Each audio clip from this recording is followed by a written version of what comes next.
আমি যাবো না, আমি দিতে আসছি আপনাদেরকে, আপনি না নিতে পারেন বাইরে দেখা দাও 4বার করে ঘুরে ঘুরে যাই আবার কি করবো কি আছে সিরিয়াল দাঁড়ান, সবাইকে দিব সিরিয়াল দাঁড়ান।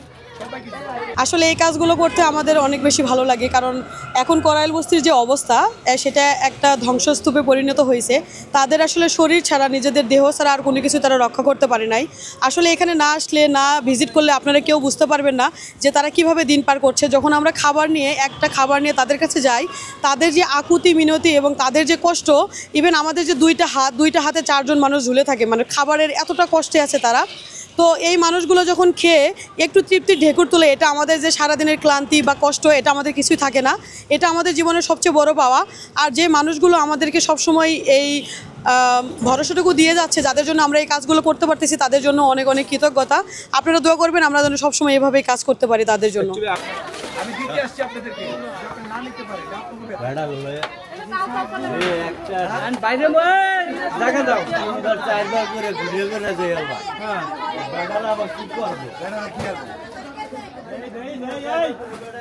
আপনি সিরিয়াল দাঁড়ান, সবাইকে দিব সিরিয়াল দাঁড়ান, সবাইকে দিব।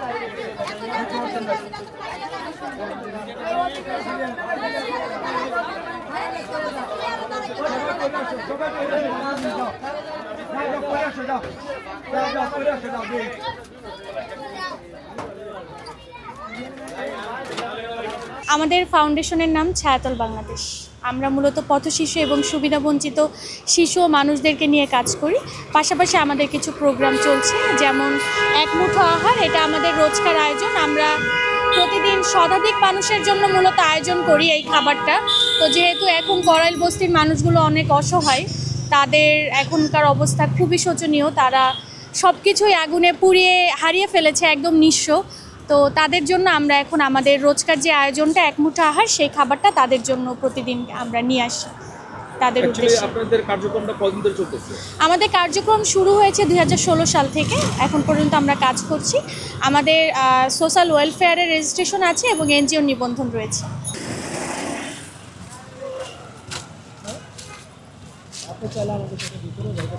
আমি ওখান থেকে ফুটেজ নিয়ে এসেছি, তো অনেক সন্ত্রাস ছিল, আমি এখন এসেছি।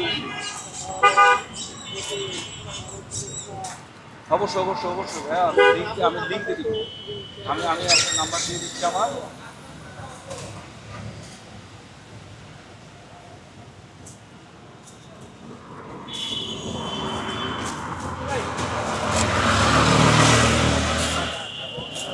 প্রথম থেকে শুরু করছে খাবার, পানি, কম্বল, মানে দেখা গেছে আপনার এখন তো সবাই খাবার নিয়ে আসে, আমরাও খাবার নিয়ে আসছি, কিন্তু কেউ শীতার্ত মানুষ আছে, তাদের কম্বল কেনার টাকা নাই, গেঞ্জি সোয়াটার কিছু নেই। আমরা চেষ্টা করে যাচ্ছি যে কম্বল, খাবার, পানি সব কিছু দেওয়ার। ফুড বক্সে খাবার দিয়েছি, কম্বল দিয়েছি, শীতকালীন মানে যে পোশাক আছে ওগুলো দিয়েছি। তারপর আমরা আরও আমাদের স্বাবলম্বী প্রকল্প আছে, চেষ্টা করতেছি যে যারা ঘরহীন, ঘরবাড়ি পুড়ে গেছে তাদেরকে একটা স্বাবলম্বী করে দেওয়া, হাঁড়ি পাতিল কিনে দেওয়া, বা ক্ষুদ্র একটা ব্যবসা, যেমন ভ্যান গাড়িতে তারা চোখ করে খাইতে পারে, ওরকম আমাদের একটা টার্গেট আছে যে আমরা ভবিষ্যতে করে দিব। আমি দিতে আসছি আপনাদেরকে, আপনি না নিতে পারেন বাইরে দেখা দাও 4বার করে ঘুরে ঘুরে যাই আবার কি করবো কি আছে আপনি সিরিয়াল দাঁড়ান, সবাইকে দিব সিরিয়াল দাঁড়ান, সবাইকে দিব।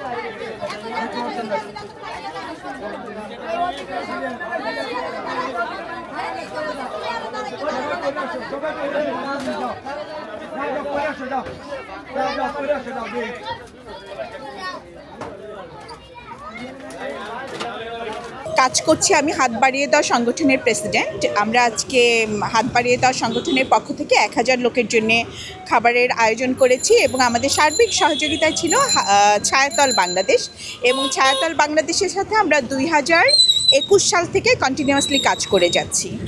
ছায়াতল বাংলাদেশ তো প্রথম দিন থেকেই কাজ করছে, আর আমরা হাত বাড়িয়ে দেওয়া সংগঠনের মাধ্যমে আজকে আমরা 1000 মানুষের জন্য খাবারের আয়োজন করেছি, এবং মঙ্গলবার দিন ওই দিনও আমরা 1000 মানুষের জন্য খাবারের ফান্ড রেজ করেছি। আমরা এখানে নিয়ে আসছি করাইল বস্তিতে দেওয়ার জন্যে খাবারগুলো 2টা পিকআপ ভ্যানে করে নিয়ে আসছি এবং আমাদের ছায়াতল বাংলাদেশের যে স্বেচ্ছাসেবীরা ওরা মোট 17 জন আমরা এসেছি এই খাদ্য বিতরণের জন্যে। এই কার্যক্রম আর কতদিন পর্যন্ত আপনারা অব্যাহত রাখতে চাচ্ছেন? আমরা কন্টিনিউ করতে চাচ্ছি। আসলে শুধুমাত্র সাময়িক খাদ্য সমস্যার সমাধানই তো আসল নয়, ওদের পুনর্বাসনের জন্যও আমরা বেসরকারিভাবে যতটুকু সম্ভব আমরা চেষ্টা করে যাব।